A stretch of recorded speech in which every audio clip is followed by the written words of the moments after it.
Continuons pour cette deuxième partie. Alors, on a dit que aux anciens principes budgétaires, on a ajouté deux nouveaux principes. Et ça dans le cadre de la réforme de la loi de finances. Le premier, il s'agit de l'équilibre. Alors, l'article 36 de la LOF traite cette question. Alors, l'article 36, et puis la loi de finances de l'année comprend deux parties.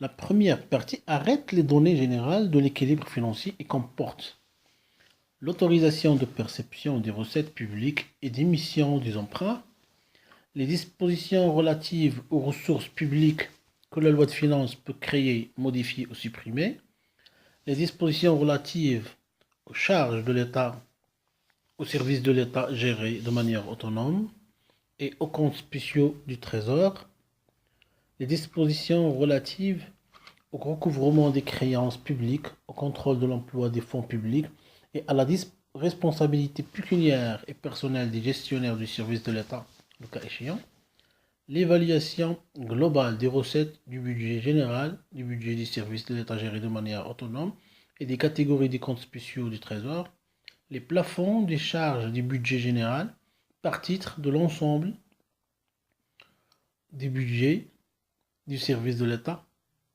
gérés de manière autonome, groupés par dépenses d'exploitation et dépenses d'investissement, et des comptes spéciaux du Trésor par catégorie. Le tableau d'équilibre est présenté de manière à faire ressortir l'intégralité des éléments de l'équilibre budgétaire et des besoins de financement. Et pour la deuxième partie, il arrête par chapitre les dépenses du budget général, par service les dépenses du service de l'État gérées de manière autonome et par contre les dépenses des comptes spéciaux du Trésor. Donc cette première partie, elle met l'accent sur cette question d'équilibre. Donc lorsqu'on va arriver à la période de vote, alors la première partie serait la clé de vote de l'ensemble des deux parties de la loi de finances. Alors, le principe de l'équilibre, à cela s'ajoute le principe de sincérité, et ça aussi un principe dans le cadre de la réforme, c'est-à-dire exécuter de bonne foi. Alors, cette sincérité dans le contenu de la loi de finances, c'est-à-dire unité et budgétisation, la sincérité dans l'évaluation, c'est-à-dire interdire les sous-estimations et les surévaluations des dépenses.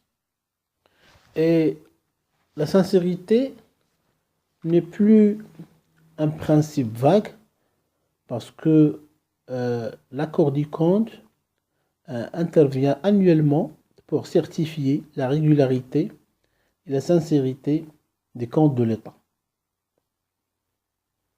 Et les comptables publics, ils ont une obligation pour le respect des principes et des règles comptables en s'assurant notamment au respect de la sincérité des enregistrements comptables.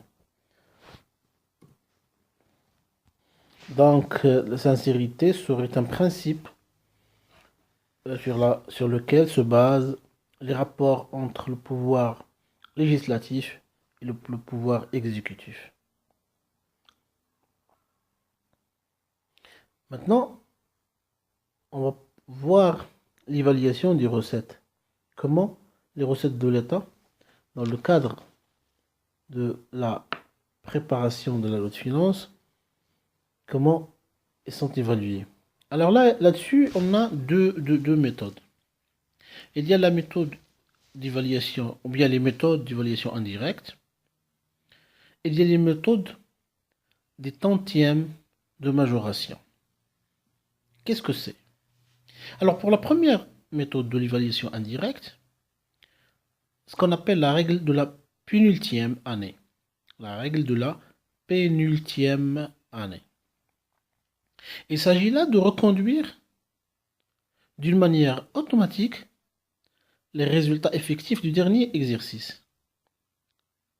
C'est-à-dire, on va se baser sur les réalisations de l'année moins 1, c'est-à-dire l'année dernière, cette année moins 1, pour prévoir les recettes potentielles de l'État. Pour la deuxième méthode, qui s'appelle méthode des tantièmes de majoration, tantième, alors puniltième, il faut mémoriser ici deux mots, puni, punir, mais ça s'écrit pas puni, mais punu, punultième, la règle de la punitième et la règle de la tantième, la tantième de majoration. Cette méthode, pardon, ces deux méthodes sont dans les méthodes d'évaluation indirecte. Les méthodes, la règle de la punitième et tantième sont deux méthodes d'évaluation indirecte. La méthode des tantièmes de majoration, elle consiste à ajouter aux prévisions résultant de la punitième année les moyennes les plus-values de recettes des dernières années. Et ça, c'est une théorie de Lyonsai. C'est-à-dire, on est dans une approche optimiste. Donc, on ajoute une moyenne, la plus-value des recettes. Et il y a les méthodes, deuxièmement, il y a les méthodes d'évaluation directe. Ils sont basés sur une évaluation directe probable de chaque type de recette en se fondant sur des données d'ordre économique, financier, administratif et juridique. Alors, pour récapituler, pour évaluer les recettes de l'État, il y a deux méthodes. La méthode directe, il y a deux outils ici, la règle de la punitième et la règle de tantième. Et les méthodes directes, là, une méthode basée sur des données économiques, financières, juridiques et administratives. Pour les ressources, les dépenses, les prévisions des dépenses, pour ne pas oublier, pour le principe qu'on a traité, le principe de sincérité, alors on a dit que il touche trois éléments: la sincérité dans le contenu de la loi de finances, la sincérité dans l'évaluation de l'exécution de la loi de finances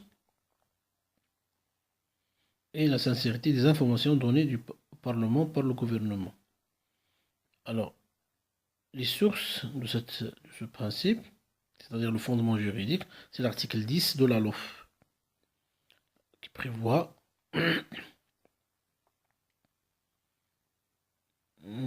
que les lois de finances présentent de façon sincère l'ensemble des ressources et des charges de l'État. La sincérité des ressources et des charges s'apprécie compte tenu des informations disponibles au moment de leur établissement et des prévisions qui peuvent en découler. La sincérité est aussi un principe transversal qui vise la prévision et l'autorisation, l'exécution et bien sûr les contrôles. L'article 31, paragraphe 4 de la LOF définit la sincérité des comptes de l'État par assimilation aux principes posés par le plan comptable général, puisque les comptes de l'État doivent être réguliers, sincères et donner une image fidèle de son patrimoine et de sa situation financière. Il appartiendra par ailleurs à la Cour des comptes, comme on l'a dit, de certifier la régularité et la sincérité des comptes de l'État. L'article 31. Pour les collectivités locales, la sincérité est synonyme de principe de l'équilibre réel. Le budget doit être équilibré dans chacune de ses parties, comme la loi organique des régions. Équilibre du budget sur la base de la sincérité des prévisions, des recettes et des dépenses. Alors, pour les prévisions du montant de dépenses, le point dans lequel on s'est arrêté, Donc, l'organisation des travaux gouvernementaux et administratifs fixant le montant des dépenses a subi de profondes modifications liées à la mise en œuvre de la LOF. Mais ces travaux se déroulent toujours sur les 9 premiers mois de l'année, comportant plusieurs étapes. Donc, on va traiter pour les dépenses la méthode d'élaboration de la loi de finances. Alors, pour être concis et précis, chaque année, le chef de gouvernement invite au plus tard au 15 mars par circulaire les ordonnateurs à établir leurs propositions de programmation budgétaire triennale, assorties des objectifs et des indicateurs de performance. Ces propositions sont examinées avant le 15 mai en commission de programmation et de performance en regroupant les représentants des services des ministères chargés des finances et les départements concernés, les institutions concernées.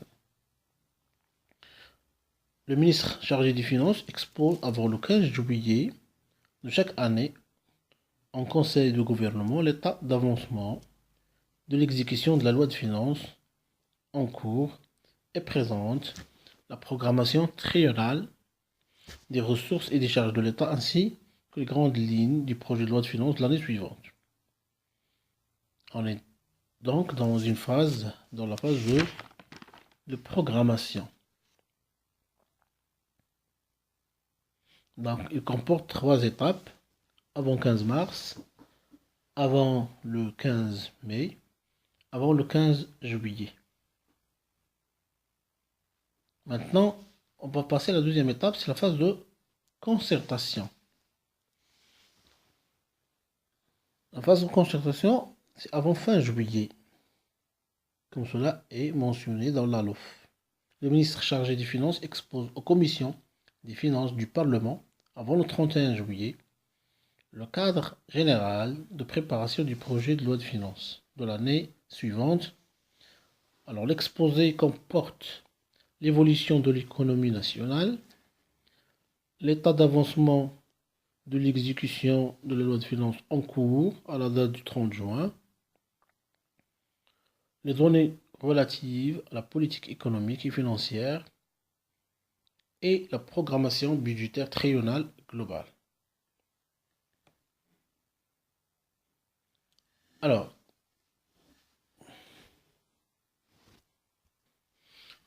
les rapports normalement préparés par le rapport sur l'évolution de l'économie nationale, il est transmis à la fin du mois de juin aux assemblées pour leur permettre de s'informer et d'informer la représentation, de s'informer sur la préparation de la future loi de finances. Alors, aussi avant le 31 juillet, le chef de gouvernement envoie une lettre diffuse, une lettre d'orientation, dite lettre de cadrage, au chef du département pour la préparation de la loi de finances. Alors, cette procédure avant 31 juillet, elle permet une participation positive du Parlement dans le processus de la préparation et donne une possibilité des deux chambres de donner leur position sur un certain nombre de questions financières et influer par la suite les choix du gouvernement.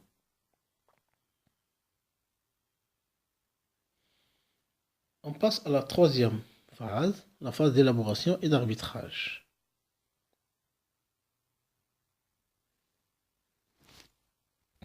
Alors le ministre délégué budget organise avec chaque ministre des réunions techniques, dites conférences budgétaires. Il s'agit dans ce cadre d'un examen technique des demandes de crédit parvenues lors de l'envoi de la lettre de cadrage Cette période se déroule pendant le mois de septembre. Alors là, l'article 4H il a souligné les priorités sociales et les mesures nouvelles de gestion. Recherche de l'économie, maîtrise du déficit. Donc, ces réunions vont permettre de collecter toutes les informations comptables et budgétaires nécessaires à la préparation. Alors, à l'issue de réunions budgétaires, un compte rendu commun est établi. Il identifie les points faisant l'objet d'une analyse commune et précise les accords persistants entre les ministres et la direction du budget qui a l'apanage de cette affaire. Alors, le ministre chargé du budget transmet au Premier ministre les résultats des conférences tenues du mois précédent. Le Premier ministre ou le chef de gouvernement organise alors, avec les ministres consternés, des séances pour examiner l'ensemble des propositions et rendre les arbitrages globaux qui se situent au niveau des chapitres.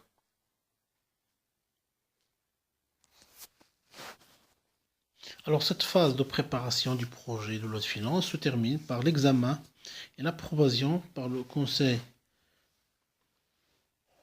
le gouvernement, et préparation de la version à se mettre au Conseil des ministres, qui, lui aussi, le Conseil des ministres, examine et approuve et édite par l'imprimerie officielle le projet à transmettre au Parlement, compagnie des différents rapports. Alors, les rapports sont au nombre de 13 rapports. Il y a une note de présentation, rapport économique et financier, rapport sur la compensation, rapport sur les dépenses fiscales, rapport sur les entreprises et les établissements publics, rapport sur les services d'État gérés d'une manière autonome, rapport sur les comptes spéciaux du Trésor, rapport sur la dette publique, rapport sur le budget axé sur les résultats tenant compte de l'aspect genre, note sur les dépenses relatives aux charges communes, rapport sur le foncier public mobilisé pour l'investissement, note sur la répartition régionale de l'investissement et rapport sur les ressources humaines. Il est à signaler que la phase d'élaboration et d'arbitrage se déroule entre septembre et octobre. Et on passe à la phase d'adoption. Alors, par une disposition légale, le ministre des Finances doit déposer avant le 20 octobre le projet de loi de finances dans le bureau de la Chambre des représentants. Alors, pour la première chambre, ils doivent intervenir 30 jours après pour examiner et voter le projet de loi de finances. Puis, 22 jours est donné à la Chambre des conseillers et 6 jours pour l'adoption définitive après examen des amendements de la Chambre des conseillers. Pour les modalités de vote des projets de loi de finances, alors là, l'article 52 traite cette question. La seconde partie ne peut être soumise au vote de l'une des deux chambres du Parlement avant le vote de la première partie, sous peine d'inconstitutionnalité. Donc il faut procéder au vote de la première partie. En cas de rejet de la première partie, la deuxième ne peut être soumise au vote. C'est considéré comme rejet du projet dans son ensemble. En cas de rejet par la deuxième chambre, la Chambre des représentants est saisie pour examen dans le cadre d'une deuxième lecture. L'article 53 de la LOF stipule les dispositions de la loi de finances sont votées article par article, avec une possibilité de voter l'ensemble de la deuxième partie. L'évaluation des recettes en vote d'ensemble du budget général, segment et CST. Pour les dépenses, vote par titre et à l'intérieur d'un même titre par chapitre. Pour les segments, vote par département ministériel ou institution auxquelles ils sont rattachés. Pour les CST, par catégorie du compte spéciaux. Les dépenses d'investissement ne sont votées qu'une seule fois et sont reconduites automatiquement pendant leur durée. Alors il faut savoir ici qu'il y a des limitations de ce droit d'amendement donné au Parlement. L'article 77 de la Constitution stipule que les recevabilités à toute proposition ou amendement formulée par les membres du Parlement, lorsque leur adoption aurait pour conséquence, par rapport à la loi de finances, soit une diminution des ressources publiques, soit la création ou l'aggravation d'une charge publique.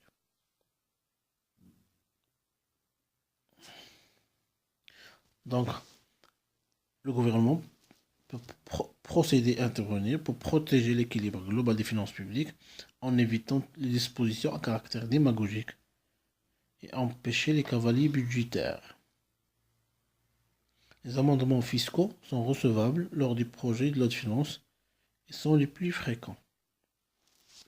Alors, il y a un décret qui détaille toutes ces procédures d'élaboration de la loi de finances, c'est le décret 2-15-426 relatif à l'élaboration et l'exécution de la loi de finances. Il faut savoir que tout autre article additionnel au amendement doit être justifié. C'est une règle d'or. Alors, les prérogatives gouvernementales données au gouvernement dans le cadre de la loi de finances. Alors, le gouvernement peut faire valoir sa volonté. Il peut pallier au retard qui serait susceptible d'intervenir. Alors, les recevabilités d'un amendement non présenté en commission, article 83 de la Constitution. Il peut procéder au vote bloqué, limitant le choix du Parlement au rejet complet du texte et son adoption. Et pour cela, il engage sa responsabilité, l'article 103, paragraphe 1 de la Constitution. Aussi, pour éviter le retard, il peut agir en cas de retard, article 75.3 de la Constitution. Et on passe à l'exécution de la loi de finances. Ces contenus sont conçus pour vous. N'oubliez pas de vous abonner à notre chaîne.